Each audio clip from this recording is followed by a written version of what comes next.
Tapos pormahan ko lagi ay long sleeves na t-shirt at faded na lonta.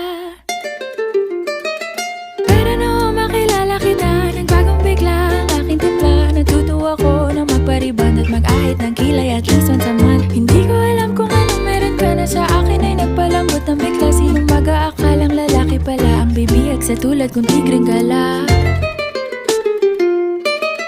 Kahit ako'y titibo-tibo, puso ko ay titibok-tibok pa rin sa'yo. Isang halik mo lamang at ako ay tinatablan, at ang aking pagkababae ay nabubuhayan na para bang bulaklak na namumukadkad. Dahil alaga mo sa dilig at katamtamang sikat ng